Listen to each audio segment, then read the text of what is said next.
We find ourselves on Wisconsin Avenue looking south toward M Street and the Potomac. As we sweep northward, we come to a house at the top of the stairs, nearly hidden by a large tree of the magnolia family.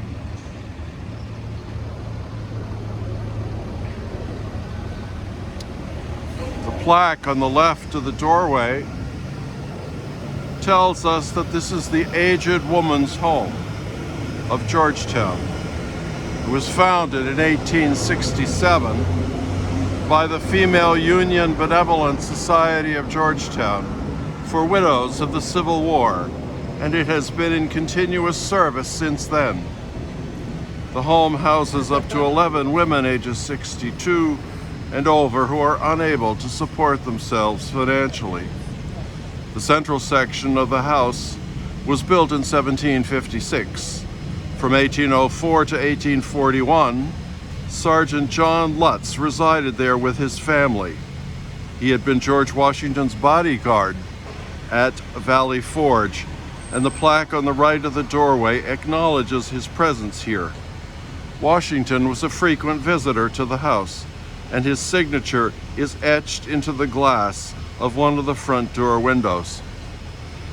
As we move up Wisconsin Avenue, we will see across the street the building that had until recently been the Gap store. It is now closed. In the 19th century, it was Forest Hall. In 1868, Mark Twain gave a lecture here to benefit the Aged Woman's Home.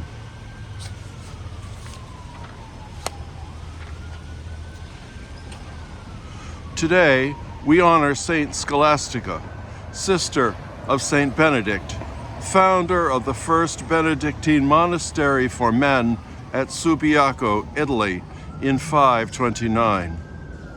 She founded a Benedictine community of nuns nearby in the same year. How did it happen that Benedict and Scholastica emerged in human history to create Christian communities as Europe was falling into the Dark Ages? These and other monasteries and communities became centers of learning and spirituality as the Middle Ages opened into the High Middle Ages. Then, too, how did the Middle Ages emerge from the Dark Ages? Some historians cite the Crusades that exposed Europeans to Muslim culture and learning. Later on, trade between Europe and the Byzantine Empire grew, including the movement of Muslims into Spain. In the Middle Ages, Muslim scholars introduced Western churchmen to classic Greek philosophy through their translations of Aristotle and others, and they introduced Muslim advances in mathematics as well. That said, in certain ways, the Middle Ages emerged like daffodils and crocuses in the spring, when the weather is still cold and wet. It has always seemed to me as though there was, and still is, some deeper force at work, calling forth new life, rather like Jesus in the gospel, looking up to heaven, groaning and saying, "Be opened," on behalf of the deaf man.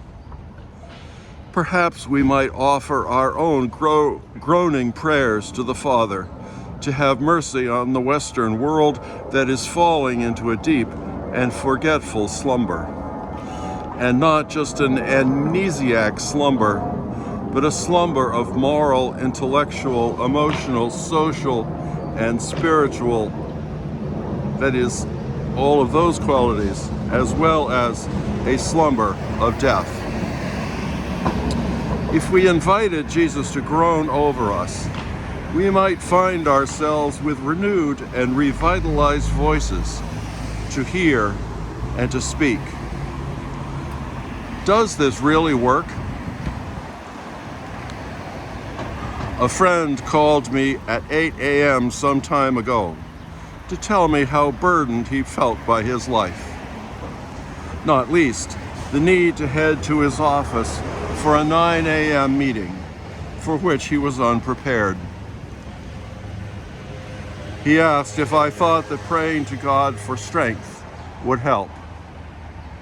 I said yes, and he did so. And it texted a couple of hours later to say that the 9 a.m. meeting went better than expected, and that he was feeling more and more ready to face the day. We might conclude as our gospel concludes. The people were exceedingly astonished, and they said, "He has done all things well. He makes the deaf hear and the mute speak." Our first reading tells us that Adam and Eve walked with God in the cool of the evening. That wonderful metaphor helps us know that God is with us in a friendly way in the midst of life's burdens. Let's groan our groans today and pray for strength for whatever it is that we need today.